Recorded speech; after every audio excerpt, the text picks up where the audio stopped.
So it's wonderful to be here. As Fred said, I was the first Heavy Chef speaker back in 2007, and I certainly would never have imagined I'd be back being quite this heavy. But I'm really thrilled to be here.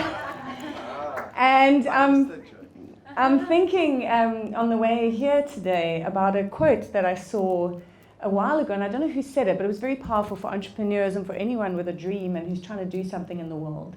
And that is that we often overestimate what we can achieve in a year and underestimate what we can achieve in 10.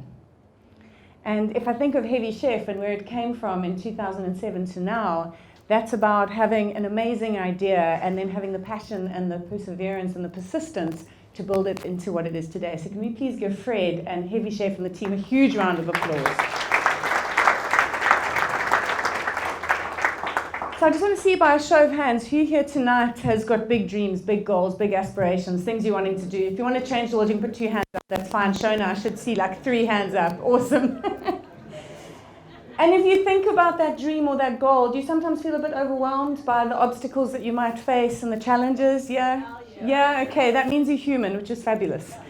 So there's a choice that we have in life and that I've learned over the last few years is that with whatever's happening in our life, we can either react to what's happening to us, or we can create what happens because of us. Which is the better option? Create, absolutely. If we're honest, what do you do more of on a daily basis?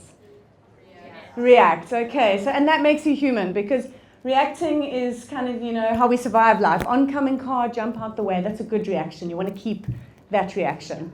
Okay, but creating is when we think ahead and when we anticipate obstacles and we notice opportunities, and that's when we get to thrive in life.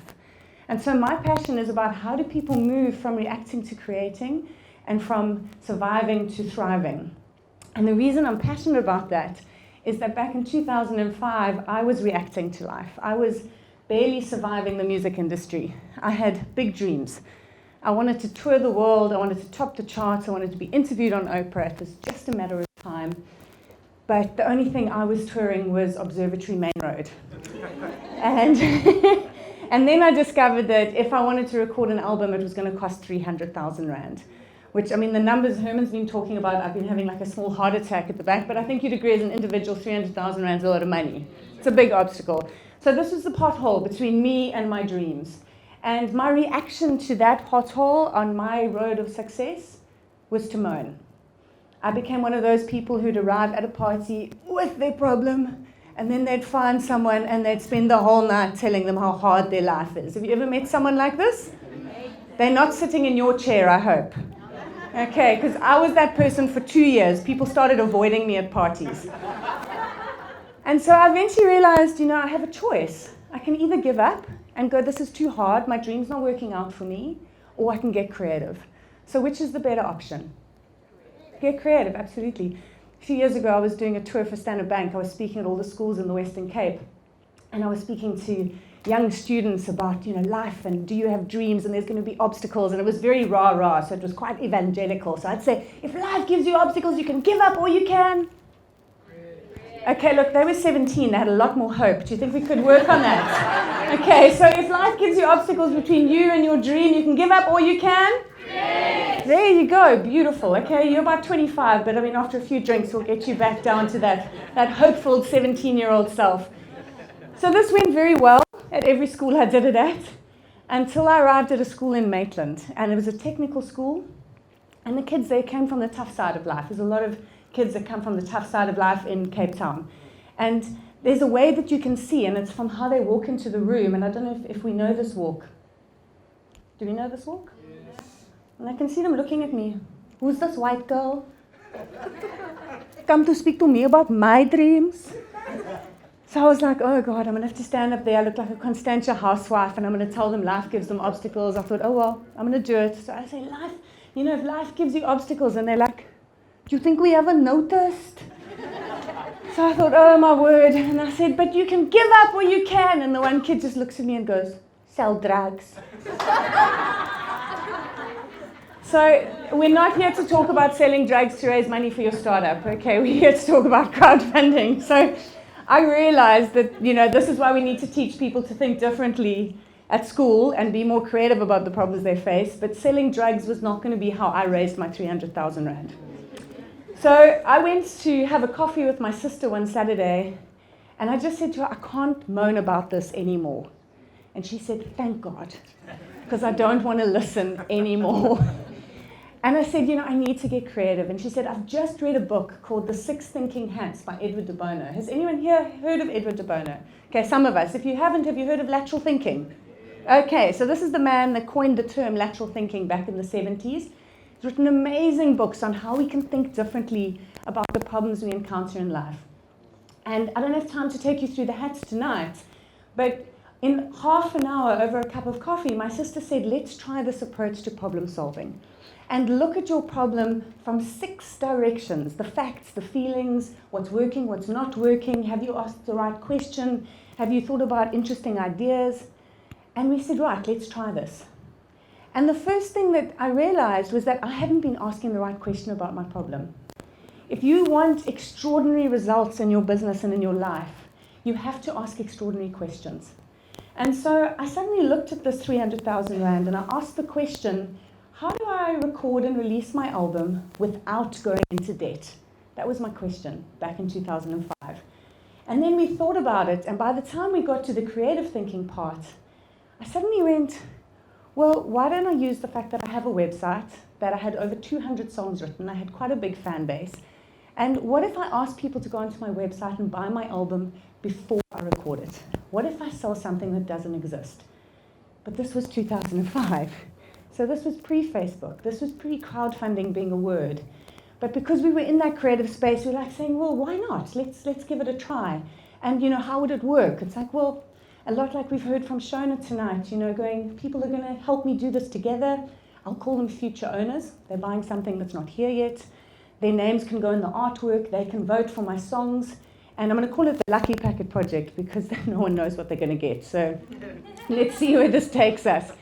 And then she said, well, what else? Because you also want to make sure that the idea that you're having adds value, that it's compelling, that it draws people's attention. And I said, well, it's pretty different. No one's done this before. What if I can make a difference? What if I give 10% of everything I raise to charity? She said, what charities? Because your idea needs to be specific. So I said, well, I want to give money to people opposing women abuse. I was doing a lot of work with them, radio adverts for them. And I want to give money to other artists, like pay it forward. I'm not the only person struggling to make it in the South African music industry. And this whole process had taken us 30 minutes. For 2 years, I hadn't been able to move forward. 30 minutes of changing the way I thought about my problem. I suddenly had an idea. I'm going to ask people to buy a CD that hasn't been recorded yet. They're going to replace a record label. They're going to create it with me. And we're going to give 10% to uplifting women and empowering artists. When I left that coffee, I was pumped. I was so excited. And now comes the choice, because it's all very well to have a great idea. Do you have the courage to step outside your comfort zone and dare to fail? And so what I did was I started telling people about the idea, and 2 things happened. Everyone in the music industry said, Verity, that will never work, because that's not how music is funded. They weren't ready for it. It was too disruptive. And everyone who wasn't in the music industry said, why not? That's nuts, let's give it a try. Fred and a worldwide creative at the time stepped on to build the e-commerce platform. Amazingly, the 2 programmers that helped with it, Shane and Andrew, about a year and a half later started a little website that we now know as Yuppie Chef. So they knew about supporting crazy ideas. And I had people start stepping on board. And I learned a really valuable lesson. I was at a dinner party one night and I was talking to a guy. His name was Guy, funnily enough. And Guy says to me, Verity, what do you do? And I said, I'm a singer and I'm a songwriter. And he said, do you have an album? Because people always ask you that if you're a singer. So I said, no, but I've had this idea. And as I was telling him about the idea, he reached into his pocket, he pulled out 150 Rand, and he said, I would like to take the first copy. This was about 3 weeks after having had the idea. And he held it out to me. And I kind of looked at him and I looked at the money. And I was like, I knew if I took it, I was going to have to see this through. I was going to have to see if it was possible. And then I asked him the obvious question. It was, well, Guy, why are you supporting me? You haven't even heard me sing. And he looked at me and he goes, isn't that the whole point of your project? So I was like, give me that money. Let's do this. And I learned such a valuable lesson from Guy and from all the people that were stepping up to support me. And that was that your word creates your world. The way you speak about an idea, about a dream, about a project, we've seen Shona doing it tonight. The way you paint that picture of your strategy, the future that you're trying to create, that's what allows people like Guy and like the person who just paid 15,000 Rand to support her today to step in and say, you know what, I want to help you get there. And so the more I told people that I was selling an album that didn't exist, the more I did. But it was not easy because this was 2005. South Africans really didn't know what crowdfunding was. In fact, neither did I. I didn't know I was crowdfunding. And people were slow. You know, the first day when I sent out that first email, I was just using newsletters. I sold 50 albums. I was like, this is going to take 6 months. This is going to be easy. And a year in, I'd only sold 400. And that's humiliating. You know, you've got posters everywhere. You've said you're doing this thing. It was slow. I was starting to blog. I eventually had to reevaluate the way I was doing things, start going and speaking to people offline to try and get them to buy albums. And it took me on an incredible, incredible journey. But the short version of it is that over 2,000 people in 25 countries bought something that didn't exist. And yeah, well, I mean, I've heard numbers tonight that I was like, okay, I need to up my game. But it was, thank you. It was incredible because Herman was speaking about that element of trust. And I had to build that trust by delivering on what I said I would do. You know, so through my blog and through my newsletters, I kept people up to date with what was happening. And they loved being part of it. I mean, when we released it in 2008, after recording in 2007, they sent me pictures, poems, postcards. I even got a proposal from a guy in Edinburgh, but I think he wanted to make more than an album, so I said, no, thank you.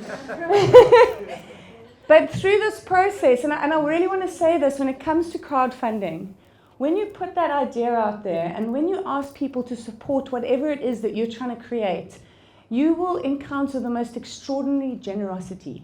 People don't have to support you. They choose to support you if they are inspired by your vision. And my whale that I had was an American businessman at a show at Kirstenbosch sent a napkin on stage saying, I'd like to buy 100 albums. It was 15,000 Rand. I mean, I nearly fell off the stage when I was like reading this thing. And a year later, when we were in studio and still trying to get the money to now post 2,000 albums around the world, he donated another 15,000 and said, this is just for you. I had a businessman in Johannesburg walk up to me and say, I'd like to take 3 CDs and give me a check for 15,000 Rand and say, please don't tell anyone I've done this. Maybe his wife didn't need to know, I'm not sure. But families in Durban would send me 250 Rand a month to help with running expenses. I didn't know people like that existed until I put the dream out there. And he's not pictured here, but a man in Argentina read about this story and sent me an email saying, I'd love to support you, but we can't do credit card transactions. They weren't allowed to do international transactions. So he said, I'm going to get the money to you. And I don't know about you, but as a South African, I'm like, yeah, sure, thanks, that's a nice thought. And about a month later, I get an email from a woman saying, I've just been on a holiday in Buenos Aires, can I meet you for coffee? And she had an envelope that said, Verity, South Africa. And it had $23 in it. So that's the kind of extraordinary generosity that you encounter when you try and engage with the community in this way. It was absolutely life-changing for me. And as a result of their amazing generosity, we gave over 30,000 Rand to the charities. We went into Power's shelters, we bought them linen and crockery and cutlery to help them with the work they were doing. And I paid for 2 singers to record their first demos. Pictured here, the beautiful young singer Mimi Ntendjua, who was studying jazz at UCT. And I met her at a braai and we chatted and she said, when I graduate, I want to do original music. And I don't know if you've ever had this happen where you meet someone, and it might happen tonight, and their energy is just so lovely that you're still thinking about them a few days later. Have you ever had that happen? Just like, that's a great person. And Mimi was like that. So I got her number and I phoned her a few days later and I said, Mimi, I'm doing this crazy project and I've got this money and I'd like to pay for your demo. And there was kind of this silence on the end of the phone and she went, Verity, you haven't heard me sing. I was like, don't worry, that's how this project works. And she ended up winning Best Young Jazz Artist at the Metro FM Awards back in 2011. So she's done really, really well. So I think we should address the elephant in the room, which is that you all very clear I didn't make it as a world-class famous singer.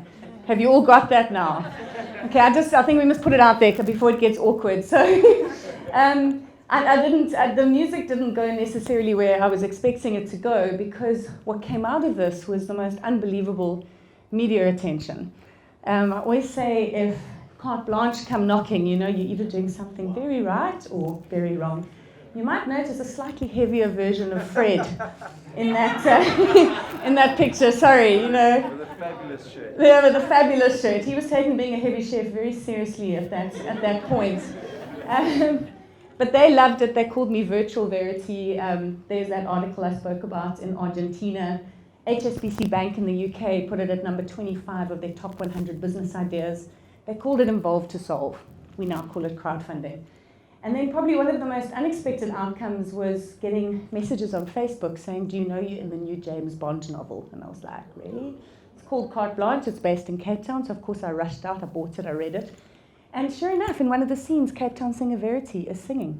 So, you know, matter of time, but I am officially South Africa's first Bond girl, which is, you know, really.